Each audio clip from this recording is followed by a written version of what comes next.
Hi, I'm Melina Eisenhower, and today we're going to be making a basic custard ice cream. There's two styles of ice cream really when you're making homemade ice cream. One is a custard ice cream, and what makes this a custard ice cream is the addition of egg yolks and the fact that we're going to heat the cream first and then cool our base before we freeze it. The other way is just straight milk and cream or sugar. And the difference really is when you eat a custard-based ice cream, it's much richer, much more really traditional ice cream and tastes like a nice creamy, rich ice cream. So to start this process, what we're going to do is I'm going to add to the pot 2 cups of heavy cream. I like to use, if you can find a nice local farm cream that's not ultra pasteurized, it really makes a difference in the flavor of your ice cream and in the texture. They tend to have a little bit more fat in them. And then I'm going to add to that 2 cups of whole milk. Again, if you can find some from a local farmer, that's even better. And I'm going to add to that, I have here a cup of sugar. I'm going to put about 3/4 in. It doesn't have to be exact. I just want to save a little bit to mix in with my egg yolks. And I'm going to put that on the stove and get that going on a medium heat and bring it just shy of a boil. I want to bring it up so that I dissolve all the sugar in the milk. That's really why we're doing that. And I'm just going to whisk it together a little bit and then get that started. While that's warming up and coming to a simmer, I'm going to take my egg yolks and I'm going to add them to a bowl. And we're going to mix them together with our sugar. In here I have 12 egg yolks. It seems like a lot of egg yolks, but it's worth it. That's what makes the ice cream really nice and creamy. So I'm going to dump in the rest of my sugar. And you want to make sure you mix this really, really well. You want to break up all the egg yolk and make a nice smooth paste.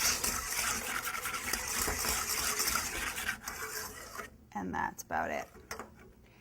When we get to this point and our cream has reached just shy of a simmer again, we're going to add it, temper it into the eggs. And what tempering is you want to add, anytime you have eggs and you have a hot liquid, you want to add it really slowly so you don't make scrambled eggs or have chunks of egg in your ice cream, which really would not be very appetizing.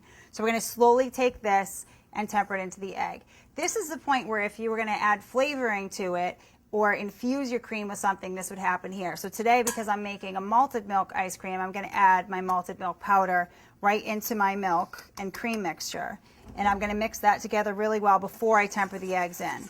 Other things you could do, you could steep tea in here or herbs, and you would leave that in your warm cream for about 20 minutes, then strain it out, and then you would proceed the exact same way. We would temper the cream into our eggs, let it cool, and then make our ice cream. So I'm just going to stir this in really good. And I have my malted milk all mixed in here. A little bit on the counter. And now I'm ready to temper. So all we're going to do, the trick to tempering again is using really small amount of the liquid and constantly whisking, because if you don't, you're going to curdle your eggs. So while I'm whisking, I'm just going to add a little bit at a time. It seems like a kind of slow, tedious process, but it's worth it. And it's actually really not that bad. It doesn't take too long.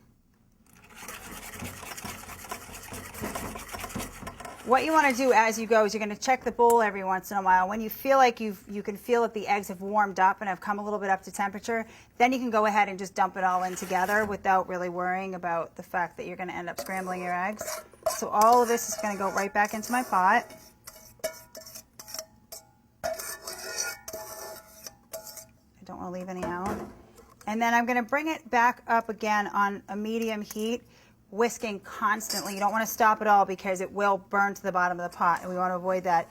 And here I'm just going to cook it for another minute or so. Really, I just want to make sure that I get my eggs up to temperature so that they're safe, and it starts to thicken just a tiny bit, enough to coat the back of a spoon, so that if I were to put the spoon in here and run my finger through it, it just has coated the back of the spoon.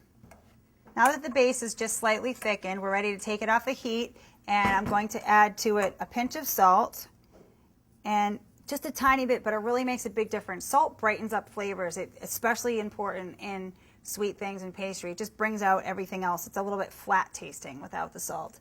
And then I'm also going to add to that a 1.5 teaspoons of vanilla. This is where you could alter the flavor starting right here. You could use almond extract if you were maybe making peach ice cream or cherry ice cream, or any other flavor. A little bit of alcohol. You have to be careful with alcohol because alcohol doesn't freeze. So if you add too much, you're going to alter how hard your ice cream will get. I'm going to mix this flavoring in.